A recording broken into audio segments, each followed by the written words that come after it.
Sonic is an icon in the gaming space, and there's just no denying that. Many have had their introductions to video games because of this blue hedgehog himself, me included. And with the recent positivities his games have been getting, I figured it was time to revisit the classic games for nostalgia's sake. And that's when I decided that instead of leaving them behind and being forgotten to time like my parents forgot about me at the grocery store when I was a kid, I would just combine all my classic Sonic videos together to become one digestible video talking about classic Sonic. Though, more importantly, I would also like to say that this is officially my ultimate retrospective on the classic Sonic series, and I hope by the end of this video you guys can truly understand the everlasting legacy of classic Sonic and why I genuinely love the series as a whole.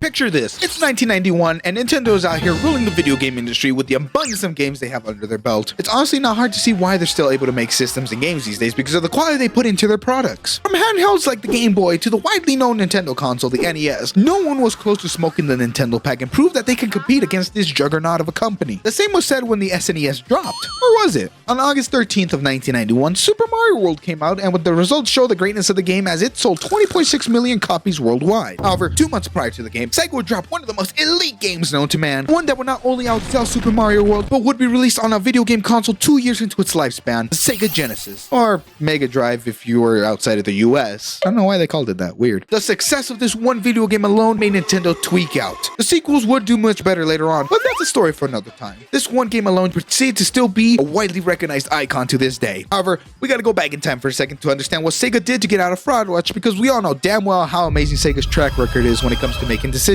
Wanting a mascot as iconic as the copyright mouse, SEGA held a contest within the company to find their next big hit. Naoto Oshima would be that guy to win this contest. We got a mascot that has sleek, dark blue fur that would match the company's logo, red buckled shoes that are inspired by both Santa Claus and Michael Jackson. We get Sonic the Hedgehog. Well, originally it was Mr. Hedgehog, but honestly, thank God someone thought that was a trash name, because we ain't getting a Mr. Hedgehog in 2024. That would be long forgotten in time like that fraud Bubsy. Wait, what do you mean Bubsy's back? What the fuck? If anything, Sonic is a very fitting name for being a hedgehog that runs around at the speed of sound and eats nothing but chili dogs. Me personally, I love this guy. I grew up with him, which is why I want to talk about Sonic's first video game adventure and see why Sonic 1 was able to not only rival the Italian plumber in terms of video games, but also cement himself as one of the most popular video game characters in history. Don't believe me? Well, sponsored the 1993 Grand Prix with their own mascot as a trophy. Yeah, I didn't think so.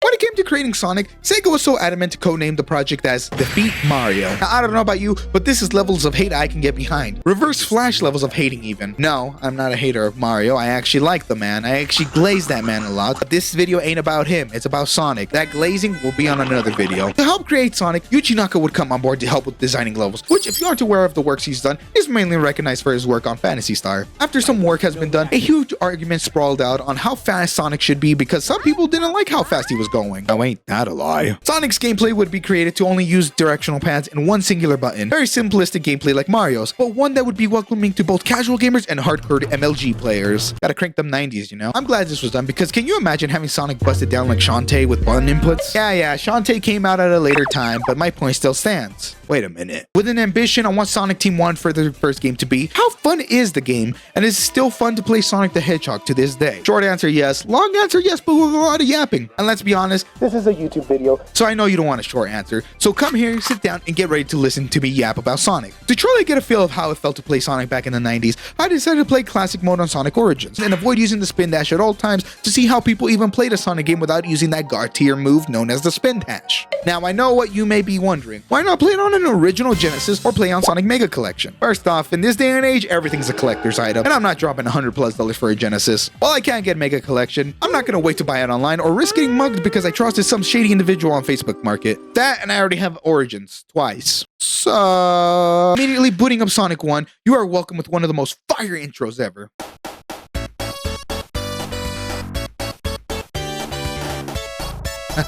Yeah, that never gets old. Green Hills is one of the best levels to have ever been made because of the vibrant greens, the amazing music blasting, but above all, the exhilarating level design that rewards players for being fast at a game. I'll talk more about the level design later. But one thing I want to note about the game is the special stages. Click 50 rings, jump to a big ring at the end of the stage, and the intricate mind of Sonic Team is revealed because I don't know what Zaza they were smoking, but Lord have mercy, the special stages are trippy. They aren't hard by any means, but they are a little challenging if you aren't being cautious of your moves, because I have messed up on the second special stage a few times. But luckily, I was able to get all Chaos Emeralds to get a good ending where you can watch and laugh at that fat man known as Dr. Robotnik, which I completely forgot about. But what's a good game without a good boss? And even though there isn't really a plot to the game, it's obvious what's going on. Fat Man steals animals for robots, which is no good. So we fight a Fat Man in 7 different levels, and in each one there's a different contraption that Eggman uses to clap Sonic. You're telling me this fraud Eggman's got an IQ of 300? Yeah, right. This guy really being the most extra with his boss fights, but fails to simply just pull out the Glock 19 and spin the block on Sonic. Like, goddamn. After 3 levels in each zone, fighting this fraud's whack-a-mole contraption at the finale, and hitting his baller wheel, the game ends with the best music mix known to man. And getting to hear the game's soundtrack was an experience because it has that 90s groove to it, and it really makes you realize why Sonic's music stands out amongst the rest. While the game has a lot of good memorable moments, I do see the criticism on Sonic 1. After the banger that is Green Hill Zone, you are dropped in Marble Zone, and I'll be honest, this level's kinda trash. How do we go from a fast-paced level to a Mario-style level? I'm here for Sonic, not Mario. There's also Spring Yard Zone and Labyrinth Zone, which are clear signs of the game trying to find its identity. Thankfully, they are only in this game because future Sonic games make sure that future levels are jam-packed with high-speed design in mind. However, I won't lie, I like Marble Zone and Spring Yard Zone. These levels are slow, if you are playing for the first time. You see, I play Sonic like it's a religion, and I can't even count how many times I played Sonic 1. It surprised me how fast you can go in Marble Zone if you know the layout well enough. I remember in Act 1 taking long, but after playing the game for this recording, I can't even believe that I clapped that level's cheeks in under 2 minutes. It's insanity. Not only that, but just jumping on the random platforms that you can't even see instead of waiting for the block to take you there just makes your knowledge of the game feel more rewarding. Same can be said with the Spring Yard Zone. At the beginning of the level, if you use gravity and the red spring to bounce off the wall, you can get onto a platform that has speed shoes and use the following red spring to blast yourself far in the level. I felt like a cheat code using individual when I found this out, but it's the reward you get for understanding the fundamentals of Sonic. Yes, both zones are still slow at times, but knowing this new tech really helps add new flavor to the levels that I used to dislike. Except for Labyrinth Zone. That zone is still trash. I can't defend that zone even if my life depended on it. Hey, yeah, what's up? This is Biko from the future, just finishing up the video by the time you're watching this. I completely forgot about Starlight Zone and Scrap Brain Zone. Really like Starlight Zone and how fast it goes, better than Spring Yard. Scrap Brain Zone is just, you know, the final zone. It hit a lot. And shout out to the OG players that played this back in 91, because like, I don't know how you even play this without a spin dash. It's really fun, but dang. Anyways, back to the video. Comparing Sonic 1 to the following sequels, it's clear that it's not the greatest. It's experimental at best. However, that doesn't mean it's a terrible game either. People talk about how mid the game is, and that's far from the truth. Being his first ever game, Sonic showed many game companies how to rival a beloved platformer, because instead of trying to be a clone, SEGA took the idea of platforming and incorporated speed to the mix to give one of the most exhilarating games to have come out in the 90s. What's crazier is that there were attempts to have Sonic clones because he was that guy back then. Not only that, but as mentioned earlier, the sequels are by far better than the first game because Sonic Team took what was great from the first game and added much more quality in the future installments. And hey, it could be worse. It could be Forces. I'm gonna pretend like that doesn't exist. It's easy to get Sonic 1 on basically any console these days. If you want a more authentic feel, go buy Sega Ages Sonic. If you're lucky, get Sonic Mega Collection. Or if you somehow have a Genesis, play it on where the game originated from. However, if you're a lunatic like me, play it on your phone, because why not? So personally, I recommend Origins because of the widescreen support and how beginner-friendly the game is if you aren't great at platformers. I'm really glad Sega actually came out with not only a fire character, but some amazing games. Only they could work on their advertisements. Jesus, bro's really Fortnite dancing for his advertisements. Sonic the Hedgehog Mega Drive.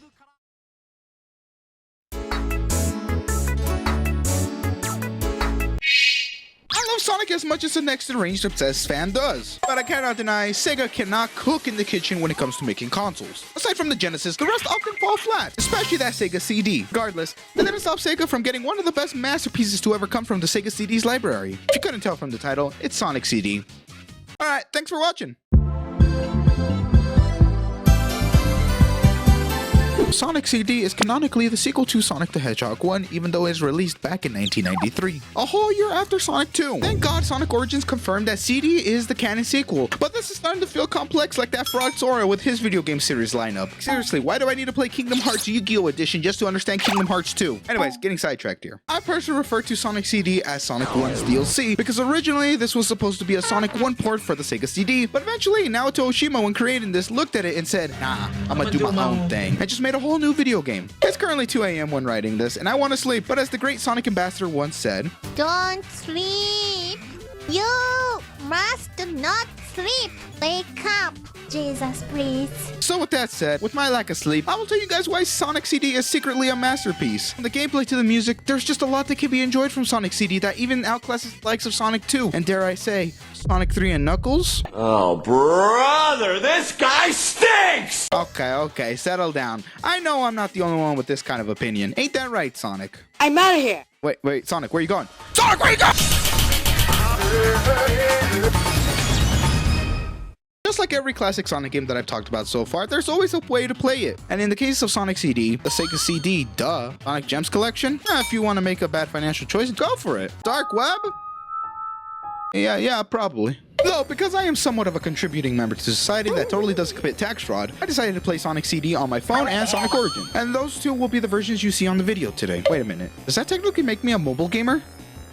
Motherfucker. To even explain why Sonic CD is a masterpiece, I gotta start with that banger opening. No, not that one. That one. For the first time in the Sonic series, we see that way past cool hedgehog in an awesome animation sequence where Sonic's just running and styling like he's a Subway Surfers character. And on top of that, the opening theme Sonic Boom, or Toot Toot Sonic Warrior, depending on which one you prefer, just adds the quality to this opening to a whole other level. Fool me all you want. This is already better than Sonic 3. Here we have the GOAT just being cool and styling, while Sonic 3 starts off with Super Sonic looking like a fraud by being packed up by Fraud the Echidna. What do you even label a fraud being packed up by a fraud? Uber fraud? I don't know about you, but that's kind of embarrassing. After a whole running sequence, Sonic looks at the mysterious Little Planet where it's chained up because that fat man plans to use Little Planet like a Clash of Clans base. Sonic, being the op that he is, decides to launch himself and go smoke that Eggman pack. And I just want to glaze over this opening real quick because the animation done for this game is stellar. And Sonic posing like he's an Instagram model for the post is insane work. Not everyone likes me, but not everyone matters. Like, that's my goal right there. This opening alone makes this game a masterpiece to me. However, this is a YouTube video. I gotta make the length longer, so I gotta continue yapping on why this game is a masterpiece. So with that said, how is the actual game itself? Like I said earlier, the game was originally going to be a CD port of the first Sonic the Hedgehog game, so it's pretty much the same, is what I would say if that was the case. Yeah, no, someone was moving deviously when developing Sonic CD because they clearly hate Spin Dash fans. The original version does not allow you to pull that Spin Dash in an instant like other games. Instead, you gotta charge it up. And tell me why Sonic looks so pathetic doing the Spin Dash. Like, bro, please, I was just glazing you up right now. Though this has to be one of the biggest you had me in the first half type of moves from the devs, because to compensate for this Papega Spin Dash, Sonic CD would get one of the best moves known to man, the peel out. And instead of rolling into a ball, Sonic just runs in place and oh my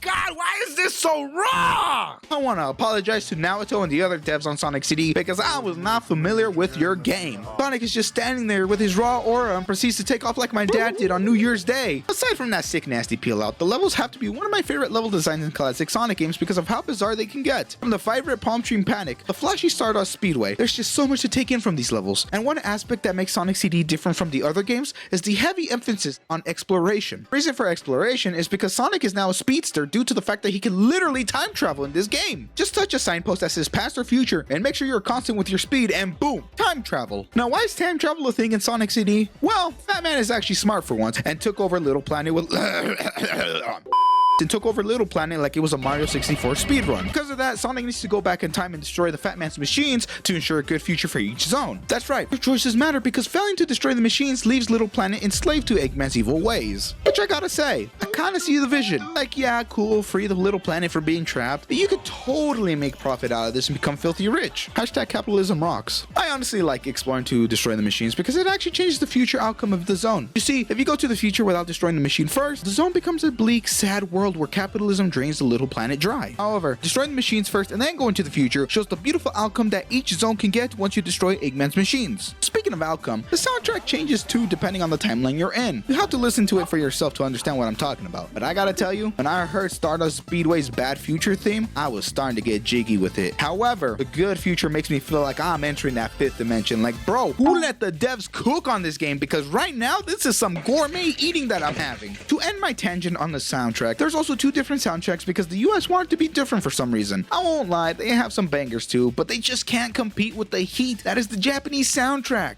And if you don't like exploring and would rather go to point A to point B, well, lucky for you, there's a secondary way to ensure a good ending to the game. Collect 50 rings, jump to a big ring, and at the end of each stage, you are taken to a special stage where your goal is to commit property damage and destroy literal UFOs. If Sonic 1 was some Zaza-induced creation, then these special stages are the result of the perks being laced with Fent. Because while I find these special stages to be an absolute blast, some of them are just plain weird. Like, Jesus, who thought this was okay to play in? Either way, when you destroy all those fraudulent UFOs, you are rewarded with a time stone, and you collect all 7 to automatically create good futures for all the zones. Kind of a cop-out if you ask me, but it's still rewarding nonetheless to earn them. There's just a lot in this game that makes it amazing, but if I had to convince you on why this game is peak, then allow me to introduce you to the GOAT. Look who took their sweet time to show up. You're done for your team will wannabe. First I took your girl, and now I'm about to win the race and take your game. Sonic CD, more like Metal CD. Metal CD? More like CD's nuts in your mouth, Lamau. Nice car. Boss fights are also unique this time around, where this time you have to play the gimmick of the boss instead of just smacking bro around. From running on a treadmill to literally sucking Eggman's air bubbles, I enjoy how creative these boss fights can get. And once you're done smoking that Eggman pack, the game ends with a satisfying conclusion to the story. Wait a second. No, this ain't the ending I remember. A whole scene is missing. Yeah, no, this can't be right. I gotta be tripping. Hold up. Let me check Sonic Mega Collection to be sure. Yeah, I want a parachute scary like this. I'ma do it. But I'm gonna be butt-ass naked so the wind could just be hitting my balls and shit. Hey, bro, watch your jet. Watch your jet, bro. Watch your jet! What the... I don't understand why this scene was only in the bad ending, because I remember seeing this ending and thinking this was the good ending itself. Oh, well. I guess to close things off, I just want to say that I never really understand why there's such a big dislike for Sonic CD. You see, one of the main complaints I see is the level design being a little too much, especially in the exploration aspect. But me personally, I kind of prefer that over Sonic 3 and Knuckles at times. Is that a bad take? No, and you can't tell me otherwise. If you disagree with me, go ahead and tell me in the comments below why you dislike Sonic CD, or why you don't think it's a masterpiece. Because I remember playing this for the first time and not liking the game at all because of how different it was from the other classic Sonic games. But after being a madman and playing this game religiously, I kinda see why this game is peak now. Play it however you want, but I think Origins is the best way to go. Like, dude, they got Knuckles and Amy. What more do you need for a game that's legit perfection? Though I do believe, in my own respective opinion, that this game was overshadowed by the actual sequel to the series.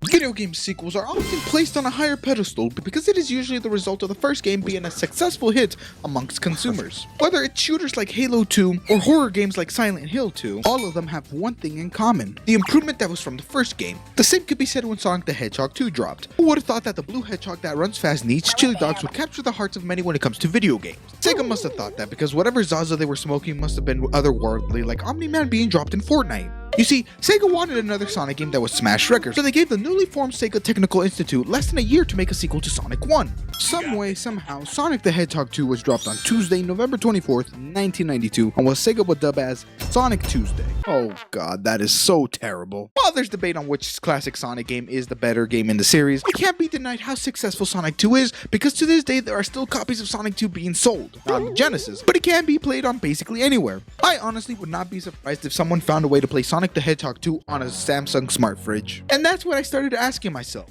why? Well, to understand the success of Sonic the Hedgehog 2, I decided to play this game 8 different times to answer the question, why is Sonic the Hedgehog 2 still iconic to this day? And before you ask, yes, I played this game 8 times. Am I crazy? Absolutely not. Do I need friends? Desperately. And will I ever stop maxing out Rouge's jiggle physics in Sonic Adventure 2?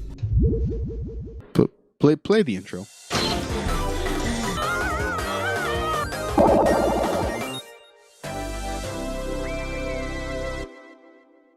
Researching about the development for Sonic 2 was some deep rabbit hole lore. I recommend looking into this if you're curious, but to keep it simple, people were gonna scrap. And to be honest, I would be putting people on t-shirts too if I only had 9 months to develop a better sequel to Sonic. And with that said, how is the game itself? Well, just like Sonic 1, the game opens up with that amazing intro. Wait a minute, who's that? Nah, I'm just kidding. Everyone knows who Tails is. Sonic 2 introduces our awesome fox boy whose legal government name is Miles Prower. Get it? Miles Prower? Like Miles Prower? Like how you read a spit off. It's always nice seeing where he started off because it just shows the progress Tails gains as the series continues, where he eventually becomes a cool independent character. Forces goofed it up. Boo me all you want, but I loathe Forces, and that's fine. Trash. I'll just keep making disses on Forces until I make that Forces video a year from now. Gameplay wise, it's pretty much the same as Sonic 1, but with massive improvements to the level design, as now you can properly speed through levels without being stopped abruptly, unless you're trash at the game. You think I'm wrong? Go ahead and play Aquatic Ruins Act 1 and tell me if you can avoid the water at all. Or better yet, go ahead and play the entirety of Metropolis Zone without getting hit once. And after going through some amazing levels and some alright levels, you finally confront that fat man in the Death Egg. What? And settle the score once and for whoa, what the? Yeah, you're on the wrong side of the road, you blue rodent. Prepare to get your rings knocked and your cheeks clapped.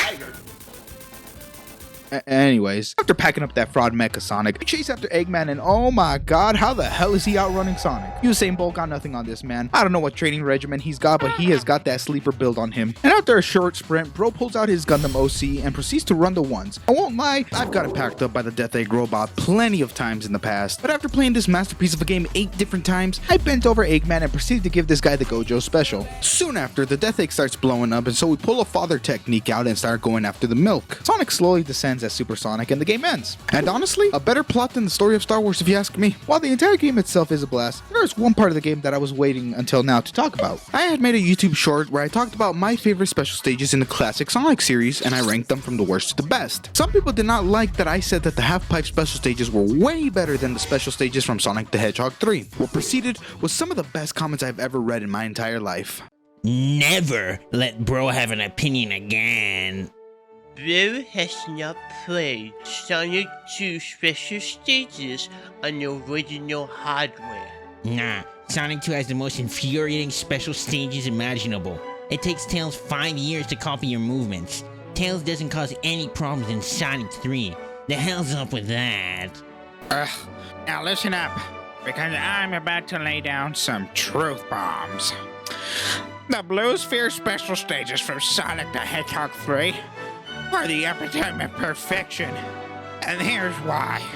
First off, now, in order to access these special stages, you have to actually collect 50 rings, touch a checkpoint, and jump on the stars that come from that checkpoint. Like I said at the beginning of this video, I played Sonic the Hedgehog 2 8 different times. Why, you may ask? Well, I wanted to see how different the gameplay experience was on different versions I played. I played Sonic the Hedgehog 2 on the 3DS version, Sonic Origins version, and the mobile version as well. The only reason for this was because some people were saying that I really liked the special stages from Sonic 2 because I never played the original version. Well, joke's on you, buddy. 3DS version are ported to the original game with no HD improvements, making it hard to see what's ahead. Not only that, but Tails is fraudulent in this version as his response times are way more delayed. The footage you see here, that's me beating the final stage on the 3DS version. And what makes this even better is that I'm playing this on a smaller screen than if I played this on a TV with a SEGA Genesis. And I gotta say, I still find the half-pipe stages more enjoyable than the blue ball stages in Sonic the Hedgehog 3. But personally, thank God the HD remakes exist because I like how much more effort was put into making these special stages better. I won't deny, the original version was tough, but I actually liked resetting my game after I failed the special stage because I wanted to make it my goal to reach Super Sonic by the end of Emerald Hill. Speaking of which, part of what makes the special stage rewarding is unlocking Super Sonic. Sonic 2 really wants you to learn and replay the game because if you have enough knowledge in your brain, you can actually obtain Super Sonic before you get to the second zone of the game. I won't lie, Super Sonic is a double-edged sword. Like, yeah, he's fast and can easily one-shot enemies and tank boss battles, but the downside is that he's a little too fast. Good luck with platforming as Super Sonic because one small move and bro's already across the world in seconds. But hey, they got Super Sonic now. One unique feature that was added for Sonic 2 was the ability to play with another person and do some racing against each other. The Genesis version allowed Tails to be played in the main game, but I'm not dropping money to get that footage. So have this instead.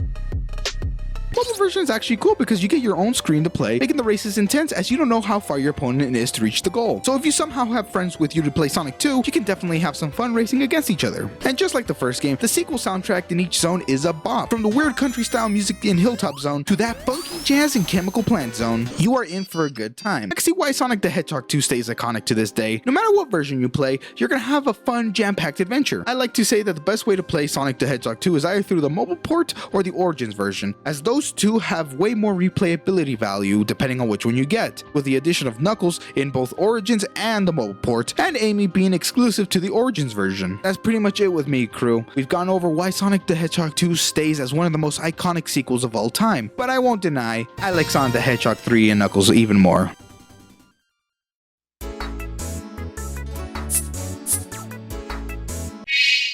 After recent feedback provided to me by my producer, I have been told by viewers that I speak so fast that I sound like the copyright mouse.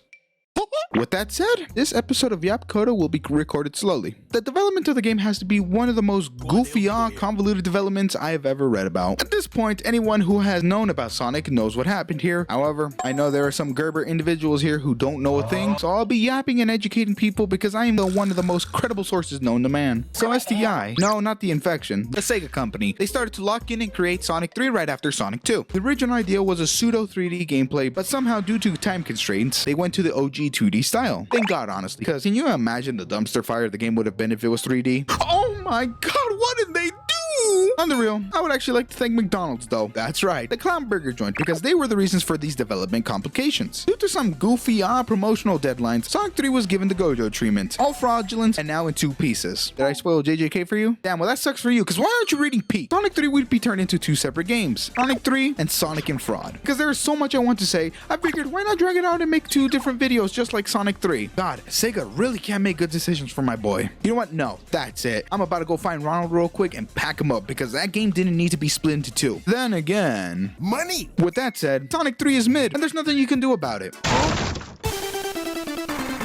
Whoa, whoa, whoa, what are you doing here, Fraud the Echidna? I know I haven't talked about you yet, so what the heck are you doing here? Whoa, whoa, whoa, whoa, wait, no, no, no, no, no! Do you know the way?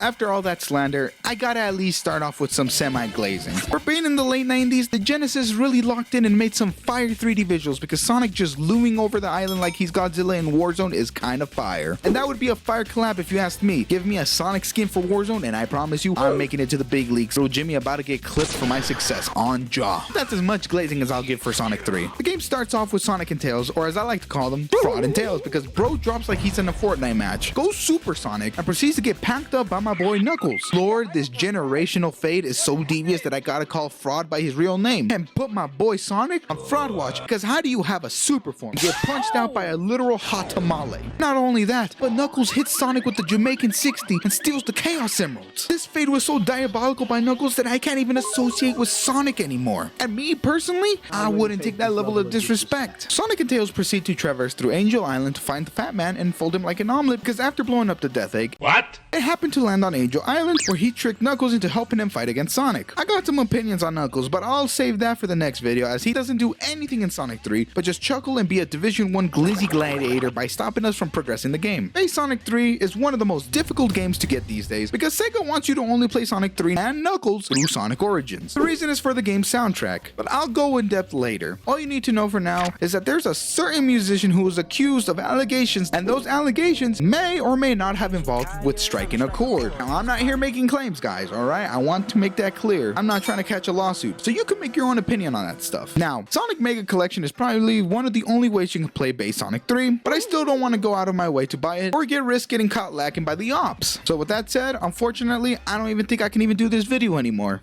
Huh?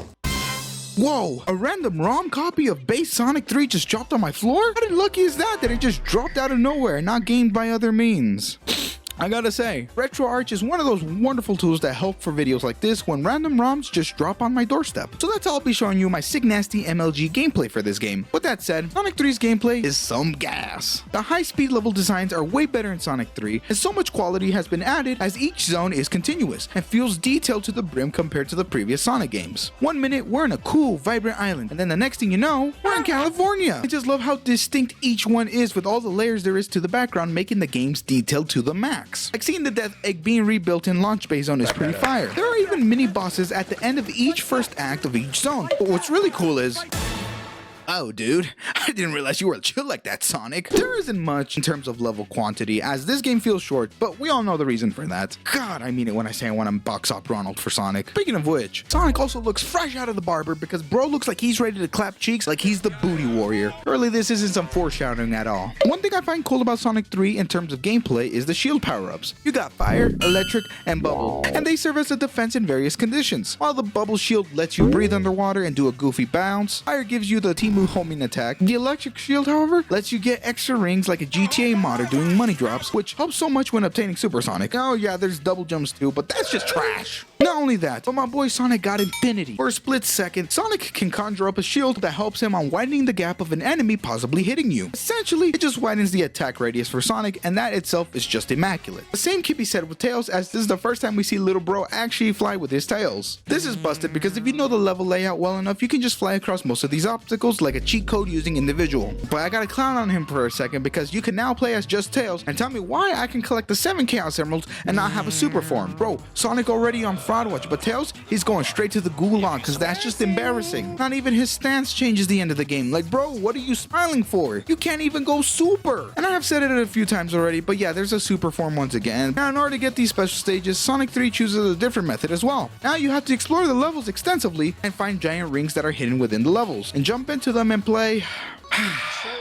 the special stages. Well, listen, the concept of finding the special stages is fun, but I don't know why these special stages exist. I've said it plenty times already in the past, but these special stages suck. In order to get the Chaos Emerald, you have to collect the required amount of blue balls. No, I don't care if they're called spheres. I'm gonna call them balls because I have a question for you Sonic 3 special stage enjoyers. Why? Every time I play these special stages, I just tune out, running in circles, collecting over and over and over. It's an endless cycle. How do you people find these fast-paced and intense? All you do is press the D-pad once in a direction to avoid red balls from the stages that aren't that great design-wise. Why do you like chasing balls? You know, I get it. Sonic 2 special stages are tough, but at least I'm winning the bag at the end of the day. So I gotta ask again, guys, why do you like... Oh, hey, look, I beat the last stage. Super Sonic is still cool. I love becoming the super booty warrior and cheesing half of these boss fights. After going through some jam-packed levels, we finally get to Launch Base Zone, and finally... Oh my god, Knuckles, is that a fucking bomb?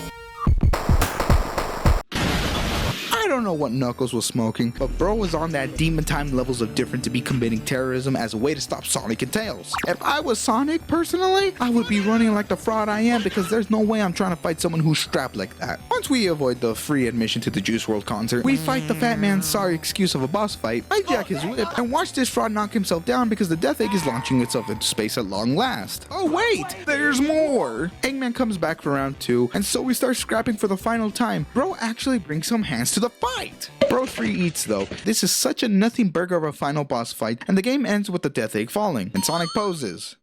What the fuck? Yeah, no, this is anticlimactic, and it really shows how rushed this ending feels because of the game having to be split into 2. Despite the mid-ending, I gotta say one of the best things about this game is the music. They do have some beats that I enjoy when playing the game, especially that forbidden music. Now, coming back to what I said earlier in the video, SEGA hired Michael Jackson to help produce some soundtracks for the game. Due to some allegations that were brought up at the time, Jackson would leave, but his team was not aware of this. Because of this, they were put into the original version of the game. And when it comes to this soundtrack, they're pretty good. I can see why many people dislike the music change in Sonic Origins. It is unfortunate that Jackson's involvement is the reason why Sonic 3 has very few releases compared to the other classic titles. But it does explain why Sonic Origins have different music on the levels that Jackson worked on. I won't say that there weren't re-releases on the game, as Steam had Sonic 3 and Knuckles, but they were delisted because SEGA really said money! And honestly, I think that sucks. And I really hope there isn't some legal website out there that happens to archive stuff like ROMs. That said, just as Sonic 3 alone, I find it terribly mid compared to the other games like Sonic CD and Sonic 2.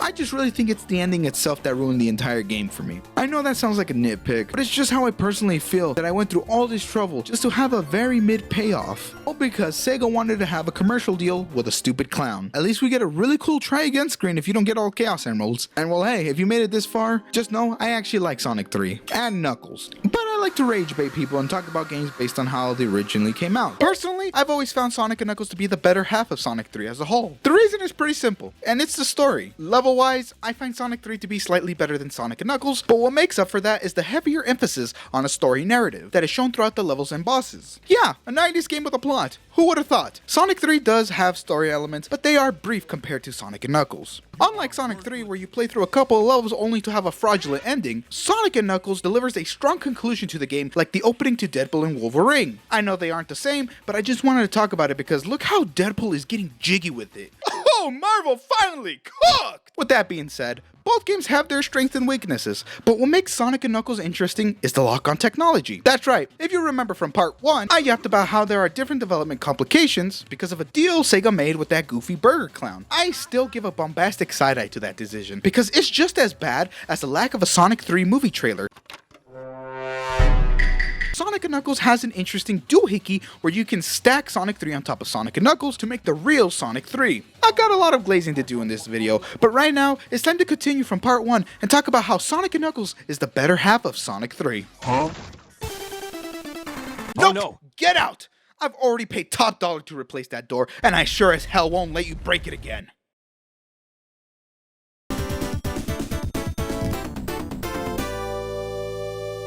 After that Papega ending in Sonic 3, Sonic & Knuckles starts you off in Mushroom Hill, and you razzle and dazzle in this Mario movie area. I'm telling you, I better find Peach in this level because I've been playing that Princess Peach Showtime, and all I want right now is some of Peach's succulent peach, if you get my drift. After some running, slapping the goons out of the way, you fight... No, stop that music. Gang's name is Hey Ho. Like, nah, what is this Quandale Dingless name? And all he does is chop wood?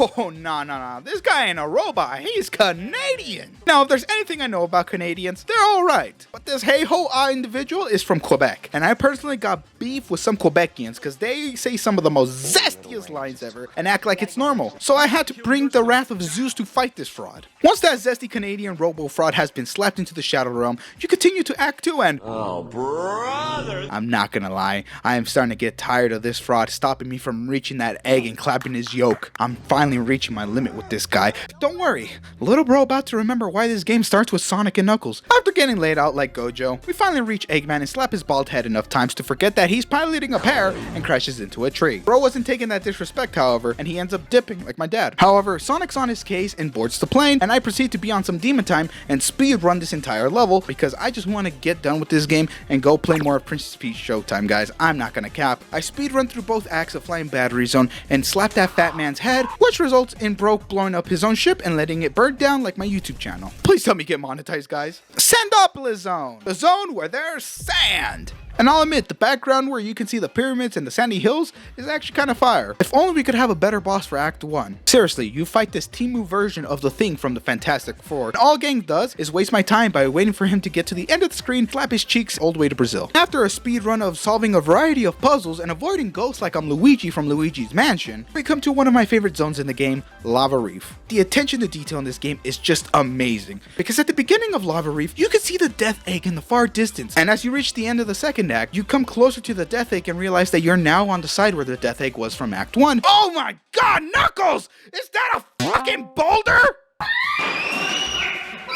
After another psychotic attempt by Knuckles to send me to the Juice WRLD concert, we are sent to the Shadow Realm where Eggman tries to run hands with us by using the lava itself. But Gang forgets that I got a lava shield, so free eats on this goofball. Like seriously, what do you think this is? Once we finish Eggman, no pause, resume, we end up in Hidden Palace Zone, where we find Knuckles and begin boxing. Let's stop there for a second, guys. You see, the rest of Sonic & Knuckles is the same as if it was combined with Sonic 3, so I'm gonna continue the rest of this video as Sonic 3 and Knuckles. Because I cannot tell you how bad I tweaked out from Knuckles himself throughout this entire game. Bro has done nothing but laugh and be a glizzy gladiator. Bro legit looked at an egg and said, UI. And you wanna know why I call this guy a fraud? Well, let me tell you, bro is nothing but talk. If you combine Sonic 3 and Knuckles and have all the Chaos Emeralds before Mushroom Hill, you can access the special stages like normal. But Instead, you are warped to where the Master Emerald is and give up your Chaos Emeralds, where you are now given bigger emeralds called Hyper Emeralds. So now you can get on top of each Hyper Emerald every time you find a special stage ring and throw yourself into the better versions of the Blue Sphere special stages. Don't get me wrong, I still dislike the Blue Sphere special stages, but the Hyper Emerald special stages are by far enjoyable compared to the original special stages in Sonic 3. They're actually creative, and the level designs here are absolutely peak. Yeah, I'm okay with chasing balls for these special stages because at the end of each special stage, you are rewarded with a Hyper Emerald, and once you collect all 7, you get one of the best forms known to man. Through the power of plot and LSD, Sonic is faster, stronger, and can do a dash attack that nukes the whole screen. And before hitting Palo Zone, I took my time to get all 7 Hyper Emeralds, because the moment I saw Knuckles, it was on sight. Fight back, nigga! Fight back, nigga! Fight back! Fight back! Once I give Fraud the Echidna the beatdown of his life, Bro realizes that Eggman has been tricking him and steals the Master Emerald. With that said, we end up in Sky Sanctuary Zone. But before I even move on, I decided to give this guy the Gojo special because ain't no way I'm gonna let Bro forget about this moment. Eggman finally manages to get the Death Egg up and running again and starts sending it up to space. But this time, in order to stop Sonic and Tails, he sends out the Ops. We march on, catching the Ops slacking until we meet. I will say, one of the cool things about this boss fight is that once we beat him, he just short circuits and plummets to his fall instead of blowing up like every boss fight. And after that fight, we end up in the last zone of the game, the Death Egg. I'm not gonna lie, all I remember here from this is fighting some mid-bosses. But what really sells this final zone for me is the actual boss fight. After watching Bro outrun us like he's my family leaving Mexico, he gets in this Super Sentai cosplay, tries to destroy us while the floor's collapsing, and after making Bro get a whiff of me, we attack and watch as he falls to his demise. But wait! Eggman is the definition of a YouTube clout chaser because he won't let go of the Master Emerald. We clap his whip a few times and the game ends.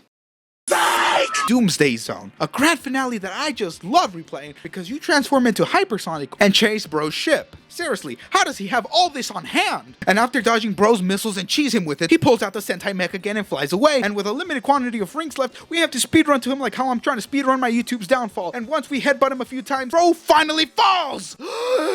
And we get a satisfying ending to Sonic 3 and Knuckles, with Sonic returning the Master Emerald and allowing Angel Island to fly back, and the game ends. What the fuck? I don't talk about it, but the Knuckles portion of Sonic & Knuckles is legit getting to play as the Fraud himself. To get the true experience of Knuckles, you gotta play the complete version of Sonic 3. And I gotta say, Knuckles' gameplay is the hard mode of the game. He can't jump as high as Sonic, but what compensates for that is that he can glide and climb walls, which helps with traversing certain levels of the game. The bosses are basically the same, but they are slightly different as some are a bit more challenging, and instead of Eggman, we got Egg Robo. The story starts with the Robo Eggman catching Knuckles lacking, so we go through a bunch of levels as Knuckles again, and the story ends at Sky Sanctuary Zone, where the final boss, this fraudulent egg robot, gets clapped by... Hey, bro, watch your jet. Watch your jet, bro. Watch your jet! Mecha isn't done and wants to get his get back. I may have lost a side, but I know I can clap you because all you are is a fraud. And this time, I'll make sure you get clapped again by a glorious super. Knuckle restores the Master Emerald and the game ends. 10 out of 10 game if I say so myself. There's nothing else I can really say about Sonic 3 and Knuckles. It's just an amazing game, and the last thing I want to remind y'all is that this game is very easy to break. This is what happens when you beat Doomsday Zone as Knuckles. And with that said, we're at the end of the video, and I hope you guys can understand from this retrospective on why I love the classic series so much. Originally, I thought I was going to have to make changes for each game opinion-wise, as I thought my opinions would have changed a bit since I've created these videos. However, I've come to realize that they're still the same 1 year later.